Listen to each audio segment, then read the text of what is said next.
Hello guys, welcome back to my YouTube channel SKM study away of success. मैं हूं आपका educator Shivam Mishra और यहां पे आपका आज अगला पेपर कोड आया हुआ है भौतिक विज्ञान का अर्धवार्षिक परीक्षा पेपर का द्वादशम। द्वादशम मतलब ये किसका है, समझ में आ रहा है ना? ये 12वीं का है। किसका है? 12वीं का है। किसका है? 12वीं वालों का है। देख सकते हैं ना, किरचाफ वाला है यहाँ पे। तो देन ये मैं आपको पूरा पूरा आज आपको बताने वाला है। तो देन बहुत इंपॉर्टेंट है और इसको आप लोग क्या करिएगा, आप लोग पूरा पूरा तैयार कर लीजिएगा। क्या करेंगे आप इसको तैयार कर लेंगे और अपने दोस्तों के साथ क्या करेंगे, वीडियो को एक बार शेयर कर देंगे। क्या कर देंगे? शेयर कर देंगे, ठीक है ना? चलिए, तो ये आपका 70 नंबर का आपका पेपर था। 3 घंटे 15 मिनट का क्या था आपके पास टाइम मिला मिला था। जब देखिए, हर एक पेपर कोड अलग अलग आ रहा है, मतलब कि कुल मिला के ये समझ लीजिए कि मैं 7 7 पेपर कोड आपको प्रोवाइड करूंगा। 7 7 पेपर कोड में यार आपका हो जाएगा, बहुत ज्यादा आप टेंशन मत लीजिए। 7 पेपर कोड मतलब समझ रहे हैं ना, पूरा का पूरा आपका हो जाएगा सॉल्व। इससे ज्यादा ना आपका पेपर में आएगा और ना आपको पढ़ने की जरूरत है। ये नहीं कि बहुत ज्यादा आप पढ़िए, बिल्कुल नहीं। बस उतना मेहनत कीजिए जितने में आपका काम हो जाएगा। बस आपको उतना ही मेहनत करने की जरूरत है, बहुत ज्यादा आपको स्ट्रगल करने की जरूरत नहीं है। ठीक है ना? ये नहीं कि बहुत मेहनत करिए आप, तो बहुत मेहनत नहीं करना है। कुछ सामान्य निर्देश दिए गए हैं। सबसे पहला यहाँ पे, प्रारंभ के 15 मिनट परीक्षार्थियों को प्रश्न पत्र पढ़ने की निर्धारित है। सभी प्रश्न करना अनिवार्य है। तीसरा, यहाँ पे इस प्रश्न पत्र में 5 खंड है। खंड अ, ब, स, द और य। 5 खंड है। सबसे पहले यहाँ पे चौथा वाला है, खंड अ और ब प्रत्येक 1 अंक का है। खंड अ आपका बहुविकल्पीय तथा खंड ब आपका अति लघुत्तरीय है, जो कि 1 1 नंबर वाला है। खंड स प्रत्येक 2 अंकों का है, लघुत्तरी टाइप 1 प्रकार का है। और खंड द 3 नंबर का, जो कि लघुत्तरी टाइप सेकंड प्रकार का है। और खंड यह विस्तृत उत्तरीय है, जो कि प्रत्येक 5 अंक की है। और इस खंड के चारों प्रश्नों में आंतरिक विकल्प का चयन भी दिया गया है और ऐसे प्रश्नों को आपको चयन करके अपनी उत्तर पुस्तिका में लिखना है। सबसे पहले बात करेंगे सेक्शन ए की, खंड अ का। अच्छा, ये बताइए क्या आपको इसका सोल्यूशन भी चाहिए क्या? तो अगर अगर आपको इसको सोल्यूशन की डिमांड है तो यार अगर आप लोग कमेंट कर देंगे ना, तो देन मैं आपको क्या करूंगा, इसका सोल्यूशन भी कोशिश करूंगा प्रोवाइड करने का। अगर सोल्यूशन मिल जाएगा तो आपको सही रहेगा ना, तो तब तो आप लोग कर ही लोगे। तो मेरी कोशिश यही रहेगी कि आपको इसका सोल्यूशन प्रोवाइड करवा दूं। ठीक है ना? तो मेरी कोशिश यही है कि सोल्यूशन प्रोवाइड करवाने का। आप लोग चिंता मत करिएगा, मेरी कोशिश है आपको पूरा पूरा प्रोवाइड करवा दूंगा। ठीक है? चलिए, प्रश्न नंबर पहला का क्या है, धातु के गोले की धारिता 1 माइक्रोफैरड है तो इसकी त्रिज्या लगभग होती यानी कि अगर कोई गोला है उसकी धारिता कितनी है, 1 माइक्रोफैरड है, तो इसकी त्रिज्या लगभग कितनी होगी? 9 किलोमीटर होगी, 10 सेंटीमीटर होगी, 1.11 मीटर होगी, या फिर 1.11 सेंटीमीटर होगी। इंग्लिश वाले बच्चे हैं तो इंग्लिश वाला यहाँ पे दिया हुआ है, आप तैयार कर लीजिएगा। ठीक है ना? उसके बाद यहाँ पे ख वाला है, किरचॉफ का धारा नियम किसके संरक्षण के परिणाम स्वरूप है?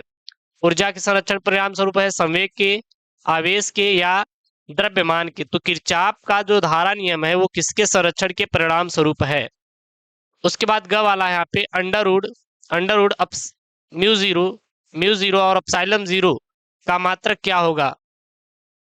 मीटर मीटर पर सेकेंड, ओम, हेनरी, या फिर यहाँ पे कुल न्यूटन प्रति कूलम। फिर यहाँ पे सी वाला देख सकते हैं, वही चीज का आपको इंग्लिश में यहाँ पे दिया है कि the unit of mu zero upon अपसाइलम zero is, यानी कि इसका आपका यूनिट क्या है? ठीक है? तो ये यहाँ पे उन्होंने बोला है। क्लियर है? चलिए, अगला यहाँ पे है घ वाला, वस्तु के अपेक्षा बड़ा आभासी प्रतिबिंब बनाने वाला दर्पण है, समतल, अवतल, उत्तल या सभी? वैद्युत क्षेत्र की तीव्रता का मात्रक क्या होता है? न्यूटन प्रति कूलम, कूलम प्रति Newton, Newton into coulomb, Newton into coulomb, या फिर जूल प्रति कूलम होता है। फिर च वाला यहाँ पे है, वैद्युत विभव का मात्रक है, जो वैद्युत विभव होता है इसका मात्रक क्या होता है? यहाँ पे आपको बताना है कि वैद्युत विभव का मात्रक क्या होता है, आपको लिखना है। ठीक है? किसे कहते हैं वैद्युत विभव, और उसका आपको मात्रक यहाँ पे आपको लिखना है। फिर यहाँ पे आपका सेक्शन खंड ब है यहाँ पे, यानी कि सेक्शन बी है। अब ये सेक्शन बी क्या बोल रहा है यहाँ पे? सेक्शन बी क्या बोल रहा है यहाँ पे देखिएगा।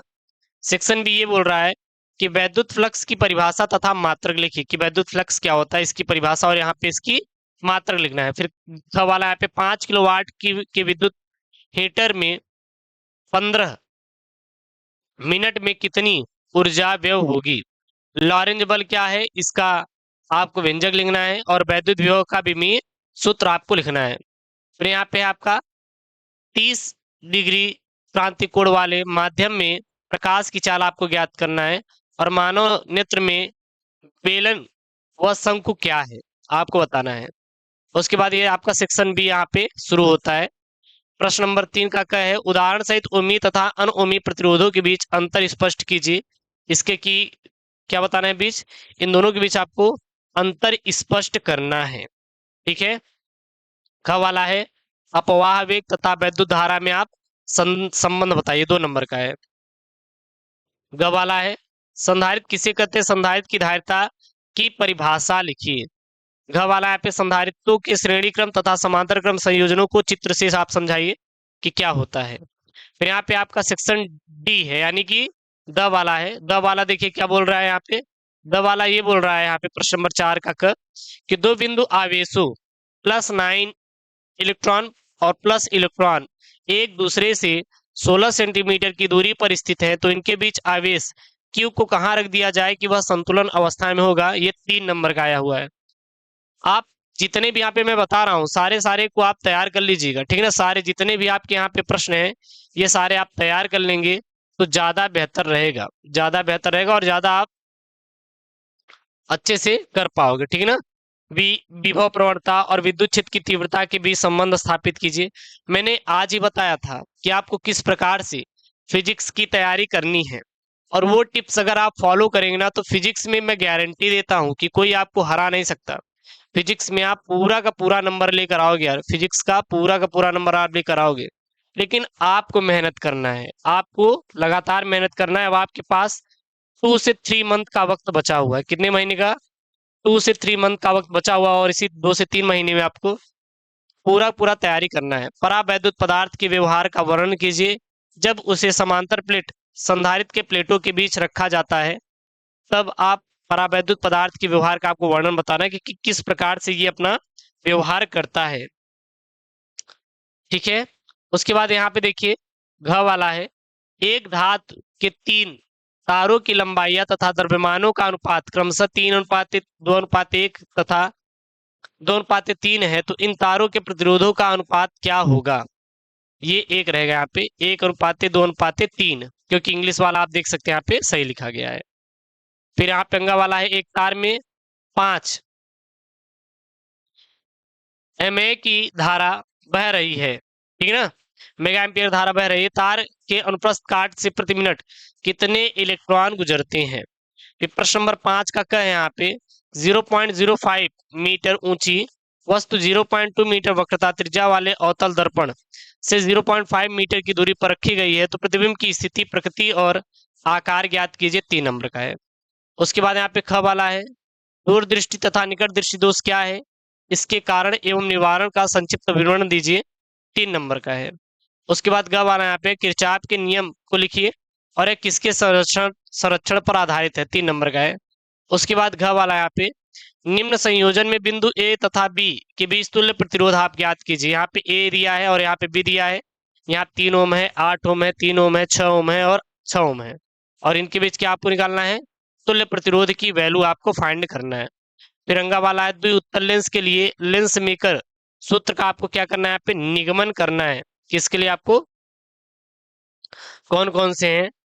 ठीक है, फिर यहाँ पे आपका खंड यह है यानी सेक्शन ई है। सेक्शन ई में प्रश्न नंबर 6 यहाँ पे एक समान आवेशित गोली कोष के कारण वैद्युत क्षेत्र की तीव्रता का व्यंजक ज्ञात कीजिए, जबकि बिंदु कोष की पहले और पृष्ठ 2 भीतर स्थित है। अथवा में वो नहीं आ रहा है, आप ये कर सकते हैं कि वैद्युत द्रुति से क्या तात्पर्य है, वैद्युत द्रुति की अच्छी स्थिति में किसी बिंदु पर वैद्युत विभव का सूत्र व्युत्पन्न कीजिए। देखिएगा मेरी कोशिश है कि कम से कम 7 सेट आपको प्रोवाइड करने का, मैं कहीं से भी करके मैं आपको 7 सेट प्रोवाइड कर दूंगा। अगर ये आप 7 सेट अगर आप तैयार कर लीजिए, अगर कर लिए तो समझ लीजिए कि आपका बल्ले बल्ले है, फिर आपको कोई रोक नहीं सकता, फिर आपको कोई रोक नहीं सकता यार, ठीक है ना। तो आप 7 सेट आप ये कोशिश करिए तैयार करने के लिए। प्रश्न नंबर 7 है मुक्त इलेक्ट्रॉनों के अनुगमन वेग से क्या तात्पर्य। इलेक्ट्रॉन अनुगमन वेग के सिद्धांत के आधार पर ओम के नियम का आपको निगमन करना है। अथवा में आप ये कर सकते हैं न्यूमेरिकल वाला कि विभवमापिक सिद्धांत लेके और किसी विभवमापी व्यवस्था में 1.25 वोल्ट विद्युत वाहक बल के एक सेल का संतुलन बिंदु तार के 35 सेंटीमीटर लंबाई पर प्राप्त होता है। यदि उस सेल को किसी अन्य सेल द्वारा प्रतिस्थापित कर दिया जाए तो संतुलन बिंदु 63 सेंटीमीटर पर स्थानांतरित हो जाता है। दूसरे सेल का विद्युत वाहक बल क्या होगा? अथवा में आप प्रश्न नंबर ये 8 वाला कर सकते हैं, देख सकते हैं कि कांच का गोला 20 सेंटीमीटर व्यास का एक समांतर किरण पुंज की ओर इसमें प्रवेश करती है। अपवर्तन के पश्चात दूरी की ओर से यह किरण पुंज कहाँ फोकस होगी? 5 नंबर का। अथवा में आप ये कर लीजिए, सिद्ध करो जी की परिमित लंबाई के लिए रेखीय धारावाही चालक के कारण चुंबकीय क्षेत्र B बराबर mu 0/4 pi I upon R होता है। ये प्रश्न नंबर 9 यहाँ पे है लास्ट वाला। ये तो भाई बहुत बड़ा है और इम्पोर्टेंट भी है कि आपके अर्धवार्षिक परीक्षा पेपर में आ सकता है। तो दिन ऐसी आपको पेपर चाहिए अर्धवार्षिक का पूरा पूरा, तो यार प्लीज चैनल को सब्सक्राइब कर लीजिएगा और वीडियो क्या कर लेंगे, लाइक जरूर कर देंगे, ठीक है ना। वीडियो को लाइक जरूर कर दीजिएगा, आई रिक्वेस्ट यू। एंड आप लोग शेयर कर दीजिएगा एक बार अपने दोस्तों के साथ, ठीक है। तो मिलते हैं नेक्स्ट वीडियो में। ओके दोस्तों, थैंक यू, जय हिंद, टेक केयर, बाय बाय।